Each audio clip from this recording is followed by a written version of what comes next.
ॐ अज्ञानतिमिरन्धस्य ज्ञानाञ्जनशलाकया चक्षुरुन्मिलितं येन तस्मै श्रीगुरवे नमः।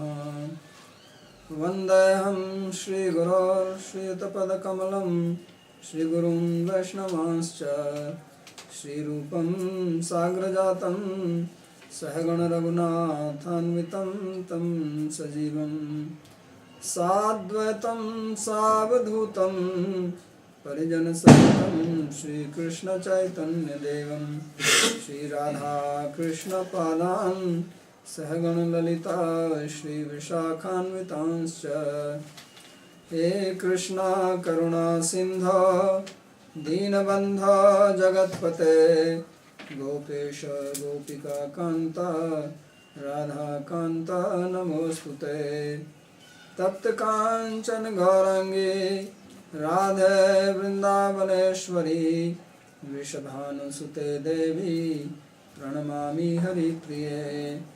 नमो महावदान्याय कृष्ण प्रेम प्रदायिने कृष्णाय कृष्ण चैतन्य नामिने गौरत्वसे नमः। पंचतत्वात्मकं कृष्णं भक्तरूपस्वरूपकं भक्तावतारं भक्ताख्यं नमामि भक्तशक्तिकम्। श्रीकृष्ण चैतन्य प्रभु नित्यानंद श्री अद्वैत गदाधर श्रीवासदि गौर भक्तवृंद। हरे कृष्णा कृष्णा कृष्णा हरे हरे हरे राम राम राम हरे हरे। नारायणं नमस्कृत्य नरं चैव नरोत्तमं देवीं सरस्वतीं व्यासं ततो जयमुदीरयेत्। Reading from Srimad Bhagavatam, second canto, 9th chapter, verse number 33. Lord Krishna is speaking to Lord Brahma at the beginning of creation, after he was pleased with the austerities performed by Brahma. And Brahma had asked the Lord to reveal knowledge about his form, about his Maya, his pastimes, and the instructions for creation. So in response, Lord is speaking what is called the Chatusloki Bhagavatam, the 4 verses, and this is the second verse in which he is defining what is Maya. Rite artham yat pratiyeta na pratiyeta cha atmani tad vidyad atmano maya yatha bhaso yathatam.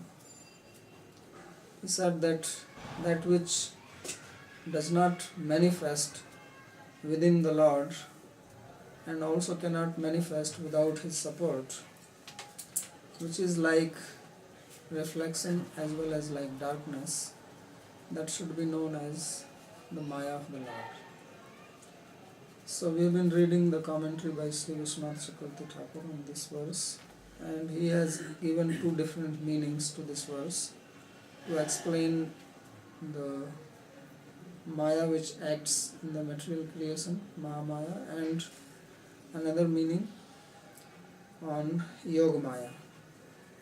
So about Mahamaya, he said that it has 2 features of knowledge and ignorance, and when it manifests its knowledge feature, which is in Sattva Guna, then it reveals the objects as they are, and when it manifests its ignorance feature, then it covers and shows things as they are not, and that is the cause of the bondage. And these 2 examples were explained in that sense. And then he showed how one can become free from the material bondage with the help of bhakti, and there is no other possibility, because the gunas themselves do not have the power to liberate one, as Krishna has very clearly mentioned in Bhagavad Gita, Devi hi esa gunamayi mama maya duratte. That this maya of him, which is Devi and made of three gunas, is unsurpassable, insurmountable. But only if one takes shelter of him, mameva ye prapadyante, then it is possible to become free from it. So he showed the process, how one can attain Brahman realization and go beyond that. And then in the second explanation, he showed that Yogamaya also does these two features of covering and revealing. But Yogamaya has a purpose and Mahamaya does not have a purpose. Because by covering the living entities, there is no purpose served for the living beings or for Maya. But when Yogamaya covers a devotee about the nature of the Lord, whether she is covering the Aishwarya part or the Madhurya part, then she has a purpose, and that is to make the Lord's pastime function. So according to the will of the Lord, as Lord wants to manifest his Leela, then accordingly Yogamaya covers or reveals the nature of the Lord to a particular devotee. And he gave various examples of Yashoda seeing Lord standing in front of him and the material creation as well as the spiritual creation within the Lord. So she was able to see both the Aishwarya and the Madhurya feature of the Lord simultaneously in one place. And then he gave another example of Arjuna seeing the universal form, where Arjuna saw the universal form, then he was not able to see the two-handed form of Lord Krishna. And then when Lord manifested two-handed form again, then the universal form became manifest. And the third example he gave was of Lord Brahma, who wanted to test Krishna and stole the calves and cowherd boys. So then Lord has manifested all these associates from his own body, and then he made them covered and manifested their Vishnu forms, and then he again covered the Vishnu forms and showed him only his two-handed form. So in this way the Yogamaya functions by revealing a particular form of the Lord and covering another form, because these forms are eternal and they are not manufactured. But a devotee is not seeing everything or all the forms at a particular time. So depending on time and place, the forms become manifest and unmanifest to propagate particular activity performed by the Lord. So now he continues on this. He says, Atra ekasmin eva paramesthini vividha swarupa avarana prakashanayoho pona punyam iti vishesha. He says what was witnessed by Brahma was more special than what was seen by Arjuna, because he says that to one person Brahma, he simultaneously showed various forms of covering and revealing again and again. So this was very wonderful. Pona punyam yathacha bhagavadvaku saruptaiva parichinnam aparichinnam cha atarkyam iti gyapnartham तथा केवल भजन श्रमस्तज्जनन्या भगवत कृपा चेति उभाभ्यामेव भगवद वशीकार इति ज्ञापनार्थम च. Now he refers to another pastime, how Yogamaya covers the form of the Lord. He says that Lord is limited and unlimited simultaneously by his very nature. Because if he has a form, then form always signifies limitation. Anything which has a form is limited. If something is unlimited, it can be only formless. like Brahman is unlimited, so it has no form. Lord has a form, many devotees see, and when he comes here to perform his Leela at the end of Dwapar, then even ordinary people saw him. So he was not unlimited, he was not appearing something extraordinary, all pervading, but like anybody else. So he says that in this particular form he is limited because people see him like that, and at the same time he is unlimited, although he looks limited. And this he showed to his mother. So this is, first of all, he says is atarkyam, it is inconceivable, because something which is limited cannot be unlimited, and something which is unlimited cannot be limited. So it looks very strange to say that it is limited and unlimited simultaneously, but that's how it is. So he says to show this inconceivable feature of his form, he manifested this pastime to his mother. And he also wanted to show one more thing, and that is that he can be seen or he can be controlled by the effort of devotee as well as the mercy, which is the manifestation of that effort. Keval bhajan shrama tajjanya bhagavad kripa cha iti ubhabhyam eva bhagavad vashika. So Lord becomes controlled by his devotee because a devotee performs service, and when he is pleased with the service, then he gives his grace to be controlled. So he is not simply controlled by one's effort or one's service, but his grace has to be also there. So to show this, he manifested this Dam Bandhan Leela, that how he was bound by Mother Yashoda. This is one of the very amazing pastimes manifested by Krishna from philosophical point of view, because all these pastimes have some philosophical explanation about Lord and his Swarupa. So he says, Yugupadeva Yashoda Krishnayor Abhipsite Bandhana Abandhane Vibhutvasya Yugpatev Avarana Prakashanabhyam Veshtiyantya Kinkinya Dvangal Nyuna Damana Cha Aveshtataya Suchite Darshyantyaapi Vastutah Krishnasya Eva Abhipsita Sambandhanam Sadhayantya Yaya Mohita Vrajeshwari Vismay Rasam Kshanam Anubabhu. So there was a problem in this particular pastime, and problem was very peculiar. Usually it does not happen like that. The problem was usually a devotee and the Lord, their hearts are one.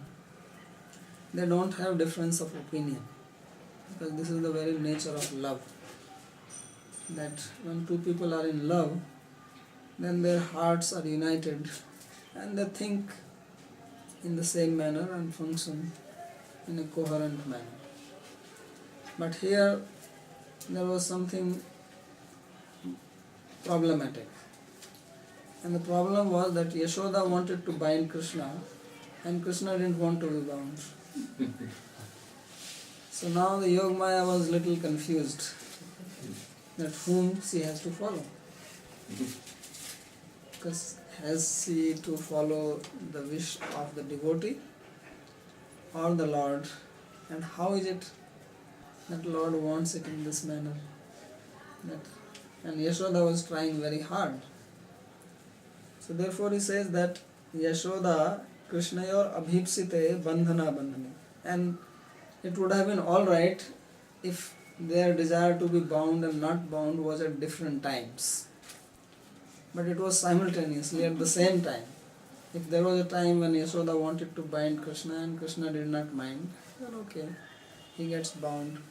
And then there was another time he did not want to get bound, and Yashoda was not desiring to bind, then he doesn't get bound. But here there was a clash between mother and son, and they both are extraordinary mother and extraordinary son. So what is to be done? So first, Yogamaya did not listen to Yashoda, and therefore Yashoda was trying very hard, and that's why it says that bhajana shrama, that there is also endeavor on the part of the devotee. So Krishna, he manifested his unlimited feature in the limited body. He was standing in the same place.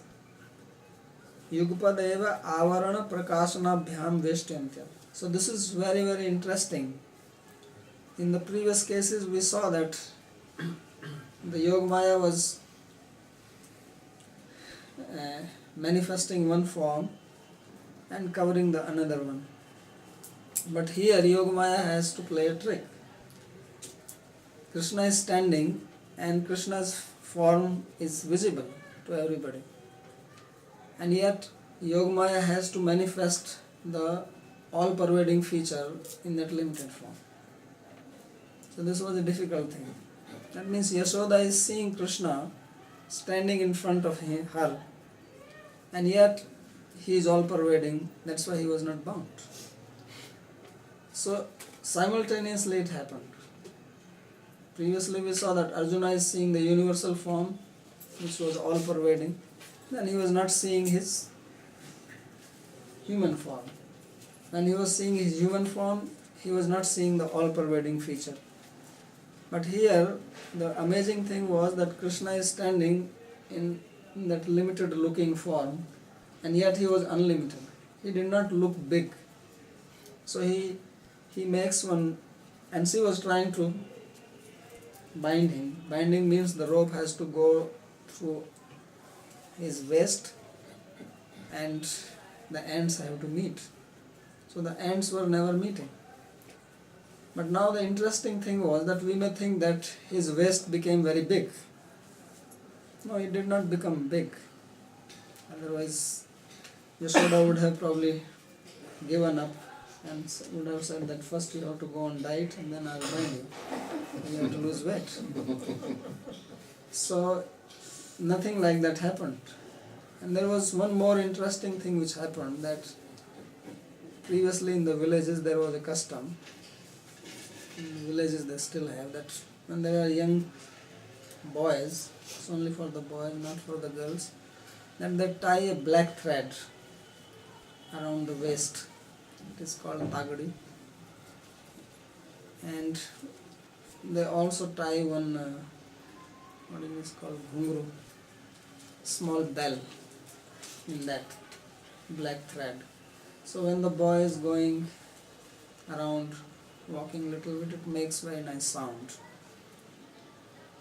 And you also keep track where he is, because the mother is working in the house, so she hears this sound of the bell jingling. So this thread was there around Krishna's waist, and it did not break. But she was having all these big ropes and tying one rope to another rope to another rope and trying to take it around Krishna, and it was falling short by 2 fingers. So this was very amazing. How can this happen? Because this thread did not expand, nor the waist expanded. Nor is it that now because Krishna is manifesting his all-pervading feature that the thread will break and drop down. Then also we can understand that due to some feature, although she was not seeing his waist to expand, but it actually expanded and therefore the thread broke. The thread did not break. So he says that kinkiniya, this is called kinkini in Sanskrit. Dvayangula nyuna damana, and this rope was always 2 fingers less, signifying the effort of devotee and grace of Krishna, because when these 2 things are completed, then only he can be bound. च आवेष्टयता सूचिते दर्शन्त्यापि वस्तुतः कृष्णस्यैव अभीप्सित संबंधनम साधयन्त्या यया मोहिता. So he says that although the desire of binding and not getting bound were there together, but she followed Krishna's desire.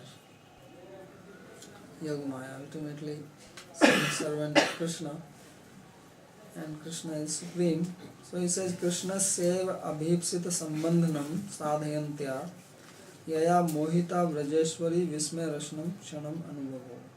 So when Krishna saw the endeavor of his mother, then he became bound.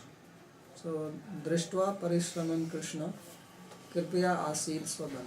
Sukadeva Goswami, he describes this in the 10th canto, that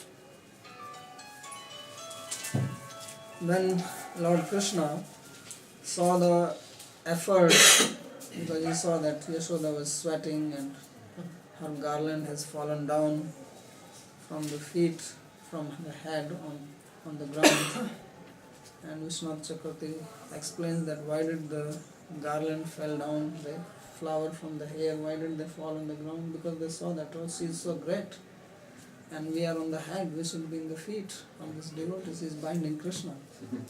So then the flower, they fell off on the ground as if they are falling onto the feet of Mother Yashoda, seeing her greatness. So when Krishna saw the effort, then he became bound, and the word uses kripaya asit svabandhana. So he was not bound by the ropes, he was bound by kripa. Otherwise it is not possible. Kripaya asit, bound by the grace of the Lord. Swabandhana, in his own bondage, not of somebody else. So people don't like bondage. Everybody is scared of bondage. But there is one bondage which everybody is hankering for, and that is the bondage of love. So Krishna became bound by the love of Yashoda. Otherwise there is nothing else which can bind him. So that is the bandhan, that is the bondage everyone likes, that I want to be bound by the love, and not by any material rope. Of course those ropes were also not material, they were in Braj, but even those ropes do not have the ability to bind Krishna.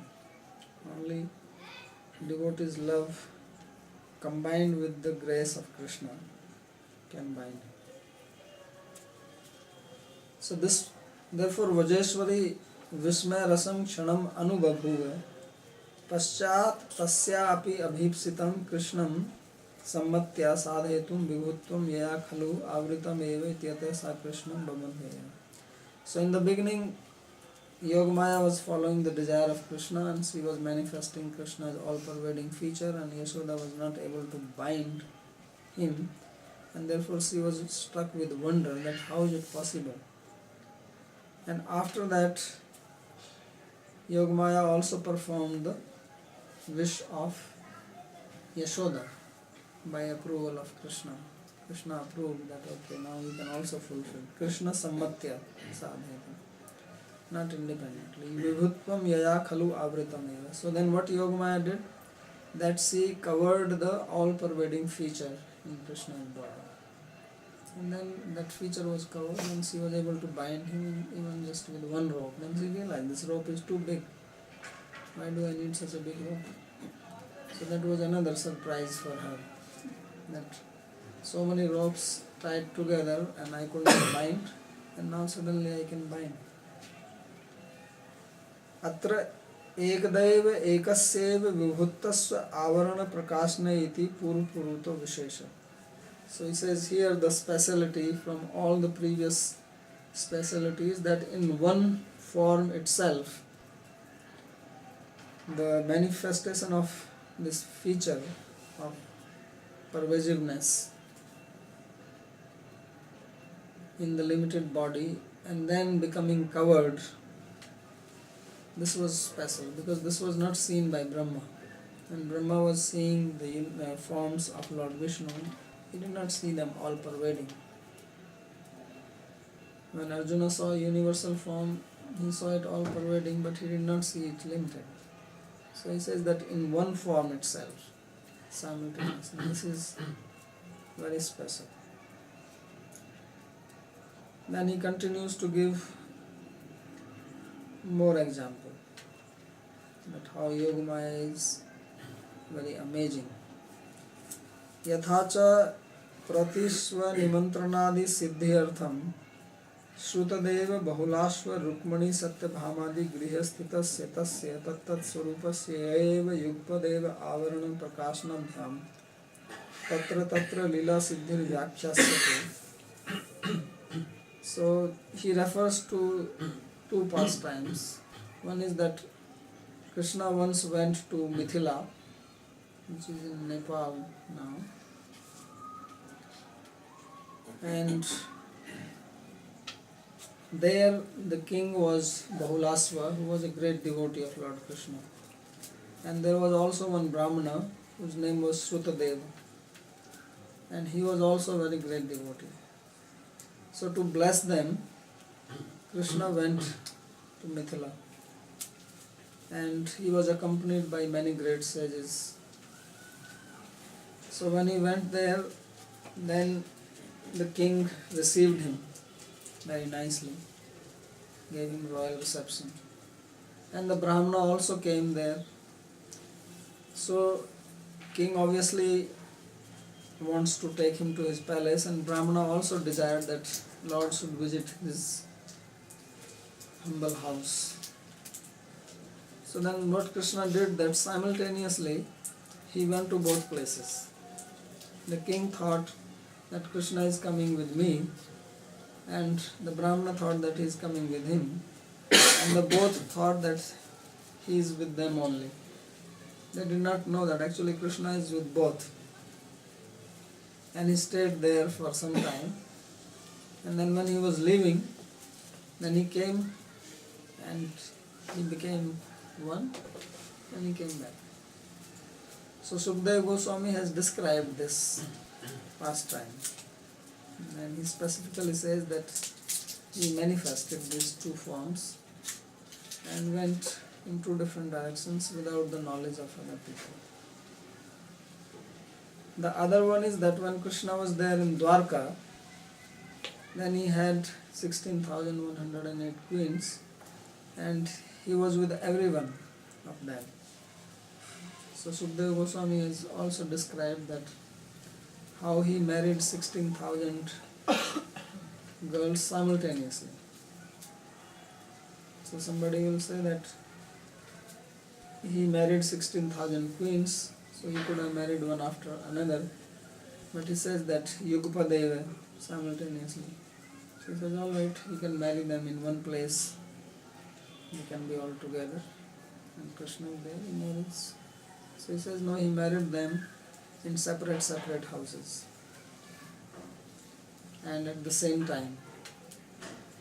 So how is this possible, that he married them simultaneously in different houses? So it means Krishna was personally present, and it also means that if he was getting married, then his father also must be everywhere. He's not going to get married without father. When marriage is there, the father has to be present with the son. You see in Indian marriage, when father goes, there's a whole ritual for that. The girl's father has to be there because he has to donate the daughter, and the boy's father is also there. So he says that tattat swarupasya yayeva yugpadeva avarana prakashanabhyam tattat lila siddhir vyakhyashyate.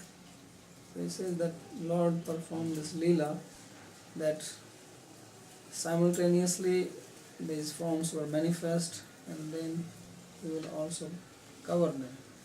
Because when he will come and go to the assembly house, this Sudharma, this big auditorium which was made for meeting, then he will come out from all these 16,000 houses, but when he goes to the assembly, he is not 16,000, he is only one. So then they merge together, or only one form remains and the others get covered. And actually this is only one form. They look so many, but the form is only one. It's not that there are many Krishnas. Krishna is always one.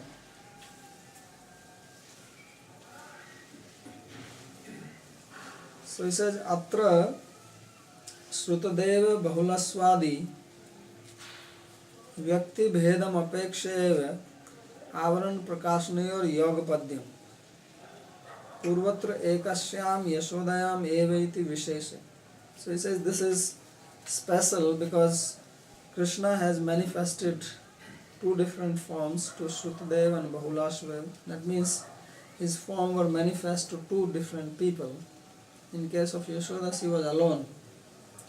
And then he will cover the form and become one. Sakhalu Yogamaya. So this is because of Yogamaya. Taya mohita namapi tesham paramatma sakshatkar darshanat. So all the devotees, they are bewildered or so-called bewildered by Yogamaya, but they have the darshan of the Lord. This is not bewilderment as in case of Mahamaya, where people are covered, then they don't see the Lord.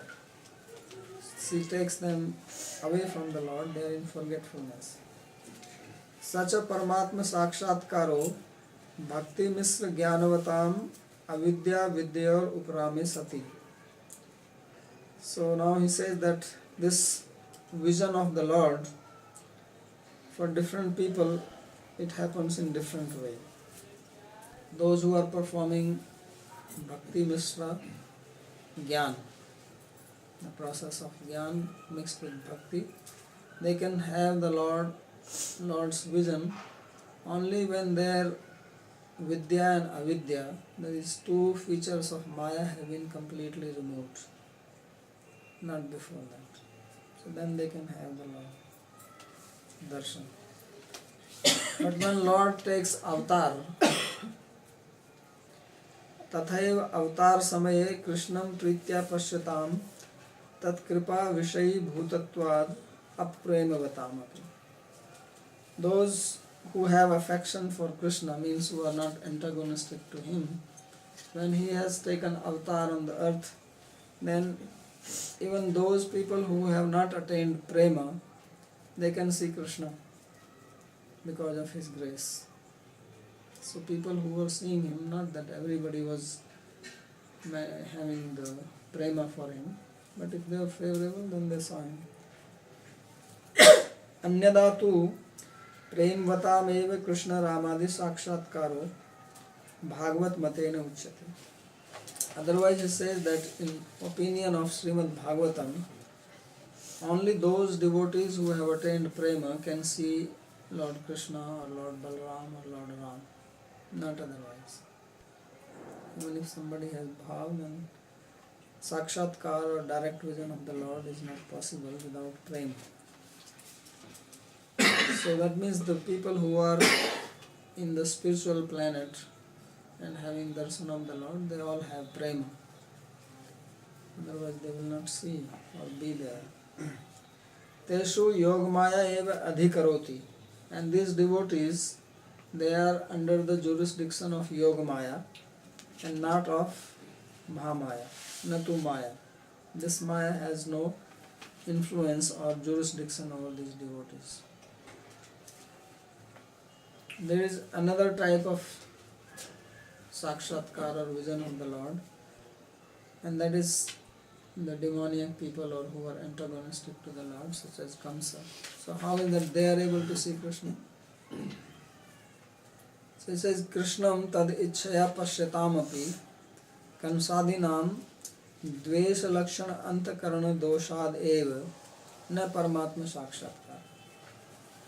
So people like Kamsa, whose heart is full of envy towards the Lord, although they see Krishna, but they don't see him as he is. as the Supreme Lord, of course certainly not as the object of love, but they don't see him as superior or different or anything like that. They see him as he's an ordinary person, and therefore they go on hating him or criticizing him, and they also probably are wondering why everybody is glorifying this fellow. What is so great about him? They do not. And he gives that famous example of Misri, sweet candy. Says Yatha Matsyandikam Bhunjana Namapi Pitta Dushita Rasna Nam Na Matsyandika Swadam. So just like if person has jaundice, then even if he is eating sugar candy, he does not get the sweet taste of the candy. Although tongue is there, the sugar candy is there, and there is contact between these two things, but does not taste it. The real taste of sugar candy is not experienced by the sick person afflicted by jaundice. So similarly, the Kamsa, etc., they are not able to experience the nature of the Lord because of their own heart. So this means that to know an object, we not only need the object but also our heart. If the object is not there, then we cannot experience it.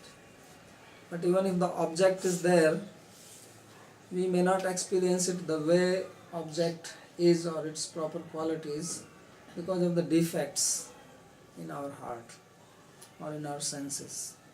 If our senses are imperfect or have some defect, then the same object which everybody else is seeing as green, somebody may not see it green because of color blindness. So both are necessary. The object has to be there, and we also should have the qualification to perceive it. So even if Lord is present and our heart does not have love, then we don't perceive him as Lord. We don't perceive him as object of love, as is the case with the asuras. Tesu maya eva adhikaroti natu yoga maya. So he says these people are under the influence of maya and not yoga maya. Because yoga maya reveals, even when it is covering some feature of the Lord, it is revealing some other feature. It's not making them appear as antagonistic or object of hatred.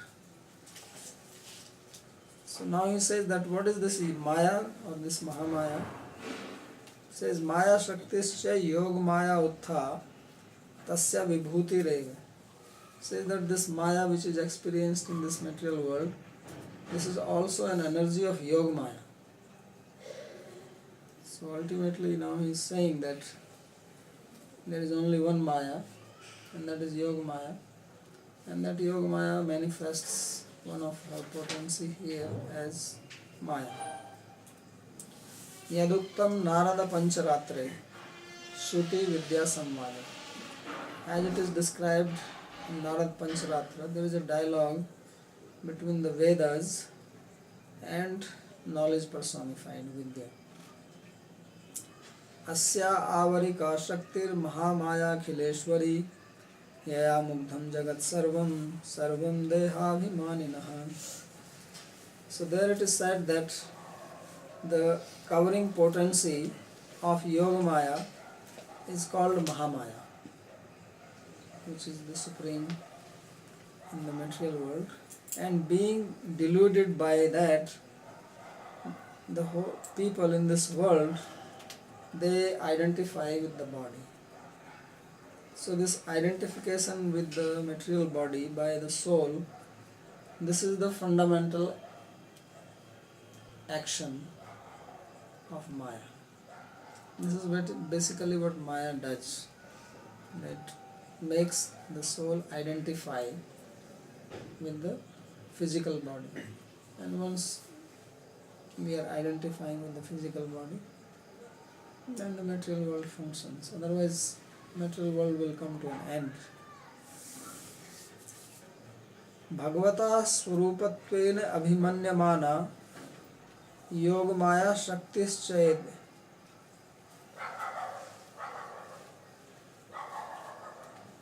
Shaktischidaya says that this Yogamaya is the Chit Shakti of Lord, and she has the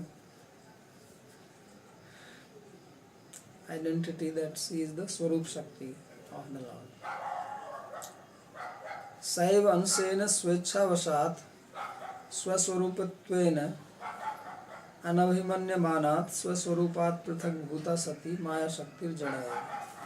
And that very Yogamaya, which is the Chit Shakti, which means conscious and knowledgeable, by the will of the Lord, does not consider as one part belonging to the Swarupa of the Lord, and thus becomes as if separated from the Swarupa of the Lord, and that is called Maya Shakti, material energy, and it is inert.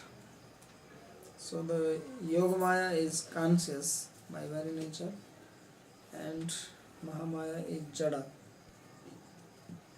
And he gives one very nice example. Yatha sarpasya sarup bhuta apitwak tena tyakta chet tatha pruthak bhutam kanchukam jadam syat. You have seen snake. Everybody has seen a snake. The snakes have the characteristic that every year in the summertime they release their skin. If you see a snake, the skin is completely part of his body, and if you touch, he feels. So the skin is conscious, being part of snake's body. But slowly what happens, that it starts becoming loose, and a new skin comes from in between, inside, and then it becomes completely loose, like you are wearing shirt on the body, and shirt has the shape of the body, and then the snake usually goes inside a bush or something, and this thing gets stuck and it comes out, and the snake walks away. So the same skin which was conscious, now it becomes unconscious, and then it is Jada, it has no sensation. So he says, in the same way, Mahamaya is like the skin of the snake which has been dropped, and therefore it is inert, although Yogamaya is conscious. So this is the analogy he is giving. तथा च उक्तम श्रुतिभिः त्वमुत जहासितम अहिरिवत त्वचाम अत्तभगे. So in the prayers of the Vedas personified in 87th chapter of 10th canto, there is a verse where the Shrutis are praying to the Lord that you give up this Maya, just like the snake gives up its slough, and you are existing in your own glory. Atta Bhage means you are with your own opulence. Yeah, so the question is, how is possible that this Mahamaya is inert and still exercise her influence? Influence, how it is exercising its influence, there is also presiding deity of Maya, Okay. and that is conscious. That you call Durga.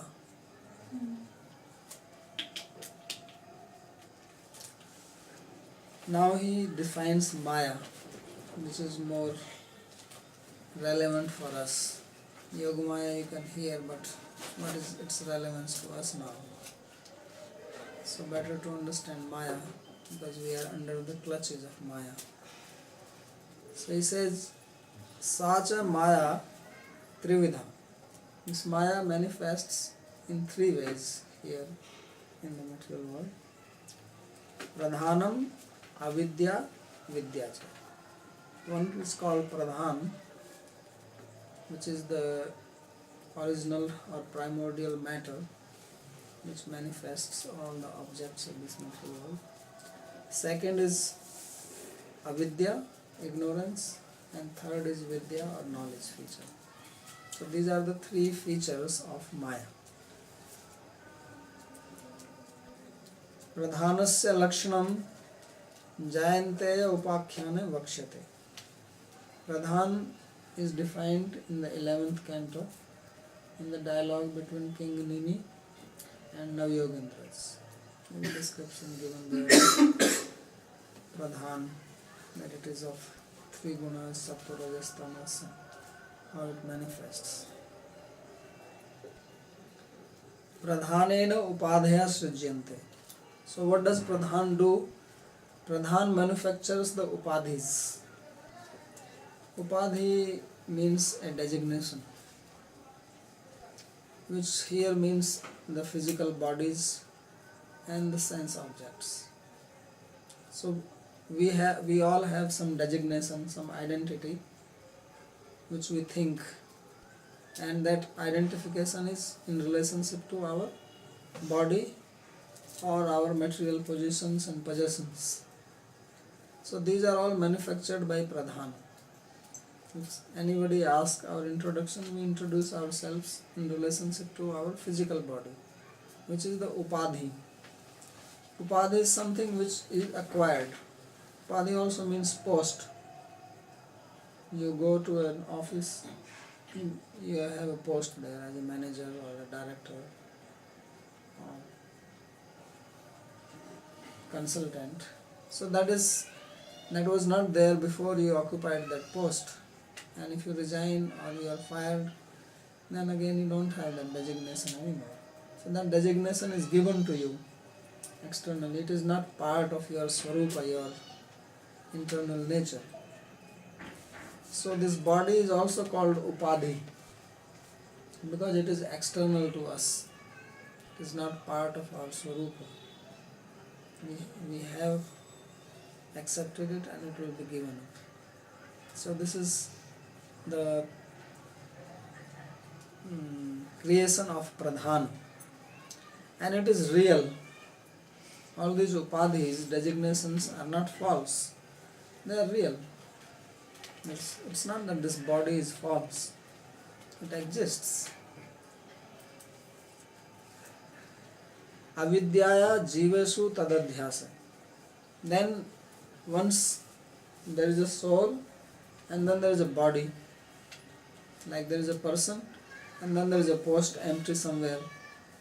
So then next thing which comes into play is avidya, ignorance. And what ignorance does is that it superimposes one onto the another. Then there is a chair empty and you go and sit on that.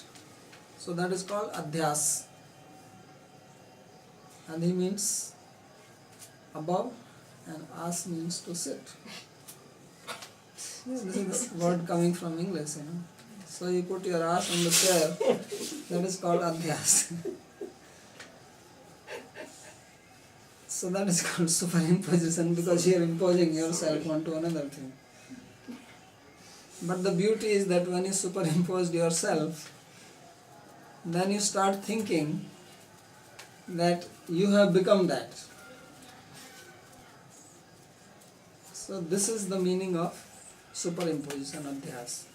So like ladies, they put lipstick on their lip. So the lip is not red or whatever, so many shades. But once you put the lipstick, then you start thinking that my lip is like this. You think like this and you want others also to think like that. Otherwise, why are you putting it? So this is called adhyas. That it is not, but you want to make this, the lipstick is separate, the lip is separate, and you want to make them one. So big industry is running on this adhyas. So similarly, the soul is separate, the body is separate, and because of ignorance, we think we are the body. So we sit in the body and we start thinking, I am this body. It's like if I sit on the chair and then I start thinking, I am the chair. So this is because of ignorance. This is the root ignorance, original ignorance, without any mixture, pure. And then from this pure ignorance, other varieties of ignorance come. Small babies, baby ignorances come from that. The major ignorance is this. That is the function of avidya. So he says this adhyas, that is not real. Jiva is real, body is real. Thinking that I am the body, that is not real. You have to understand where lies the problem. Sometimes people say that body is mithya, body is false. Impersonalists especially speak like this. Brahm satyam, jagat mithya. Brahm is real and jagat, the universe, is mithya, false. And of course, if this jagat is false, this body, this poor thing has to be false. It's part of the jagat. So in Vaishnava philosophy, we don't say like that material world is false or the body is false. No, the body is real. Soul is real. The problem is when one is mistaken for the other. That is not true. So therefore he says that Jivesu tad adhyas srishta sacha asatya. That is definitely asatya or false. Vidya tad adhyas dhvansa, and this false adhyas is destroyed by knowledge. Now how can you destroy something which is false? Can you evaporate the water in the mirrors? If I ask you, evaporate it. And what will you do? It doesn't exist. So now this adhyas is not real, he said. But then he says that this adhyas is destroyed. So adhyas means ignorance. And ignorance means lack of knowledge or improper knowledge. So when knowledge comes, then that is removed. That is the meaning of destruction. Otherwise, how can you destroy something which is false? If I say that, can you cut the horns of a rabbit? It's not possible because there are no horns of a rabbit. Iti tisrinam shaktinam karyam.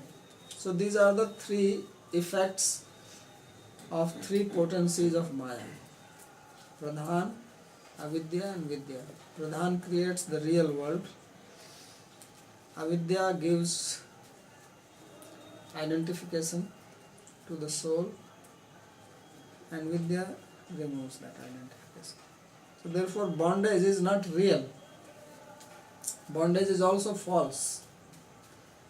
And although it is false, it is not going to drop by itself.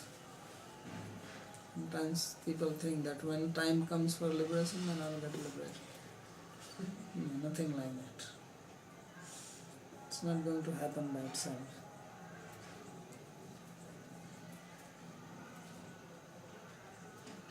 So then he says, Tattanmayam jagadidam anshena satyam.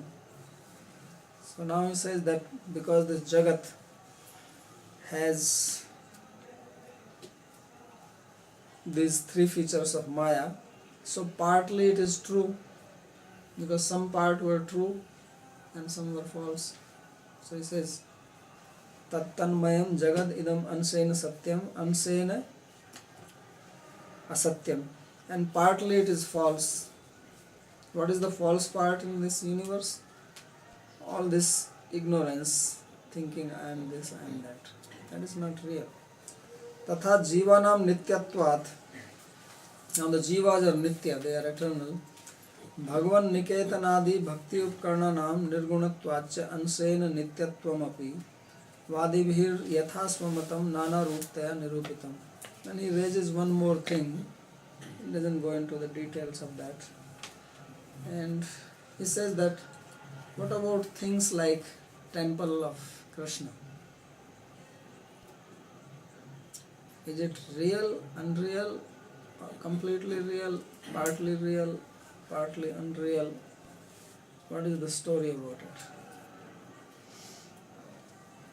So he says that the things which are used in devotion to Krishna, Bhakti Upkarana, such as the temple of the Lord, they are nirguna. They are free from three gunas of Maya. Now if they are free from three gunas of Maya, then they should be slokas to summarize everything. It says karyam pradhanikam satyam karyam avidyakam risha nityam tad bhakti sambandham idam tat tritayatmakam. Says that the karya, the effect or the product of pradhan, are coming from pradhan, that is real, and the effect of avidya is false, and nityam tad bhakti sambandham idam tat tritayatmakam, and the relationship of these two with the jiva is eternal, because it has no beginning. Another meaning, because he uses the word bhakti, that tad bhakti sambandham tat tritayatmakam. If there is devotion in this material world also, then that is also nitya, because he talks about vidya. So when vidya comes and then there is a relationship of bhakti, then that will be eternal. Pradhanikasur dehastad dharma va vidyaka punaha jivesu tat sambandho bhaktische nirgunaschate. He says that the objects of pradhan are the bodies and their characteristics, and the relationship of this body and their qualities with the jiva, that is avidya, that is the product of ignorance. Jivasu tattat sambandho bhaktis chet nirgunaschate. But if there is bhakti, then everything becomes nirguna. Although they are made of material things, made of the three gunas, but if they are used as instruments in devotion, then they become nirguna. Bhaktis chet nirguna chate. Chit jiv maya nitya Siyutishra krishnasya shaktaya tatvrittayascha tabhisa bhati eka parmeshwara. So he says that there are three potencies of the Lord. There is Chit potency, Jiva potency and Maya potency. These are the three. And then there are so many manifestations of these three potencies. So tabhisa bhati eka parmeshwara. And Lord exists as the Supreme Person with these three potencies. Karya karaniyor aikyach shakti shakti matorapi ekam eva advayam brahma nehana nasti kinchana. He says that there is no difference between cause and effect, between energy and energetic, and therefore there is only one non-dual Brahman which is existing everywhere, and there is nothing else. Nehana nasti kinchana is a famous statement from the Upanishad. Bhakta nameva siddhantas chatuh shloki yam irita shilita bhagavad bhaktaisthairevana kilaparaihi. He says that this is the conclusion of Chatushloki, accepted by the devotees and followed by the devotees, but not by the others. So he has given the essence in these 4 verses of actually the Chatushloki. This is what will also be spoken right now. So I will stop here if there is any question.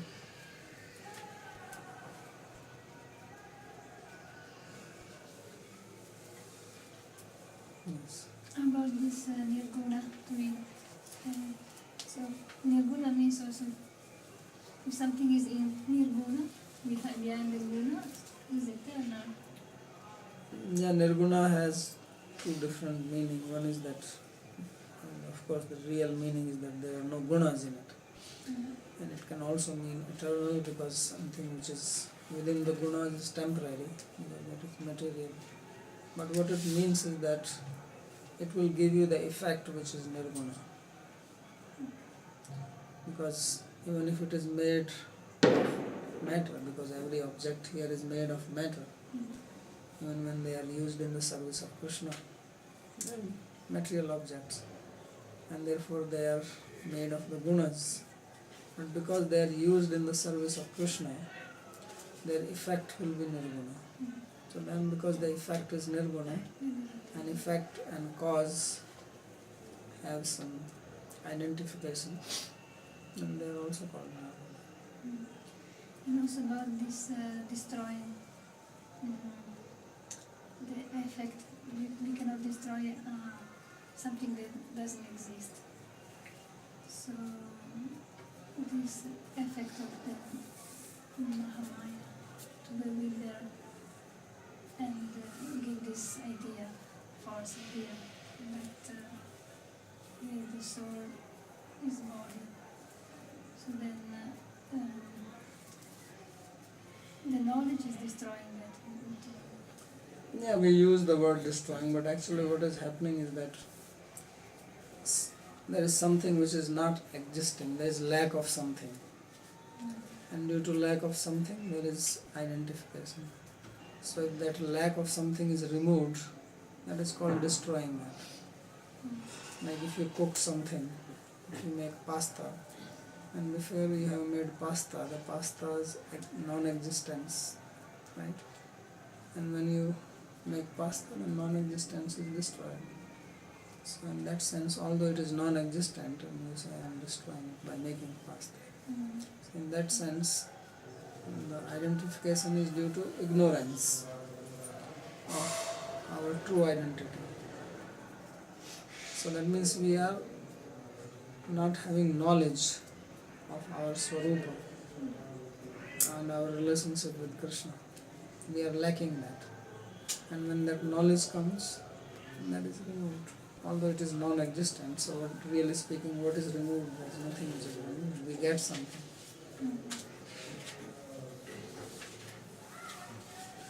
What does it mean exactly that Durga is a visiting deity of Mahamaya? All the elements, everything, they have their controlling personalities. It's like you have this house, so there is somebody who controls it. And that is called presiding deity or controlling deity. That's what it means. Because you were saying Mahamaya was just like inert, right? This is what you were saying. Pradhana. It was like a dead Yeah, skin. Yeah. But behind everything there is also God's energy also has some personification. So these material elements also have their personalities behind, just like you have Vayu Devata. So although Vayu is inert, Vayu means wind, but there is also wind god. Now wind god is a person, so he is supposed to be the controller of it. Indra Devata, Indra is god of rain, so rain means water, that is inert, and there is a personality who controls it. So in the same way there is Mahamaya when we refer to this manifestation, but beyond that there is also personality, and that also is called Mahamaya because both are one or identified with each other. So then that has a personality, that is conscious. And she is a devotee.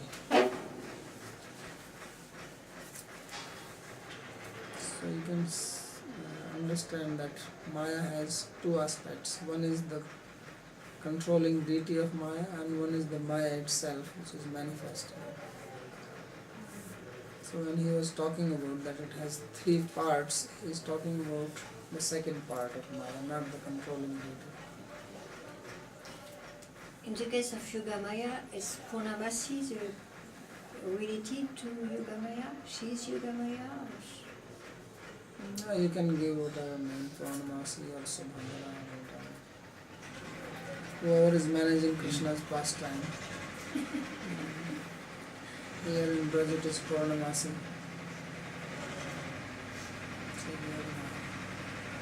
Because as I said, the Maya also has various manifestations.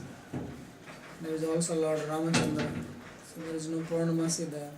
Well, Lord Ramachandra also has his own abode. That's not only Braj, there are millions of Vaikuntras and various forms of Lord are existing. So there is also Yogamaya there. So there it will have another name. So Yogamaya is a general name, and specific name depends on the Lord's pastime, who is manifest there as Yogamaya. So so, no good. Mahamaya makes a conscious effort to bewilder the jiva. You say like that, but really speaking, she is not making conscious effort. Because it has no beginning. This adhyas or identification of jiva with body has no beginning. It is anadi. So if it is anadi, then she is making a conscious effort. Sometimes people say, oh, Maya is testing or so. Maya doesn't have to test. You are already confused what she wants to test. What is there in people to be tested? Is she teaching something that she has to test?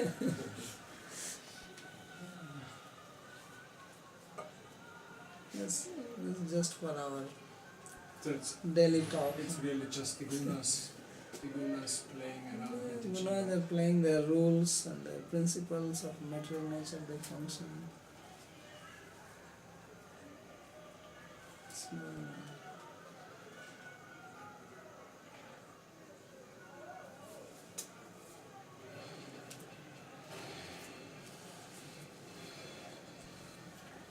okay.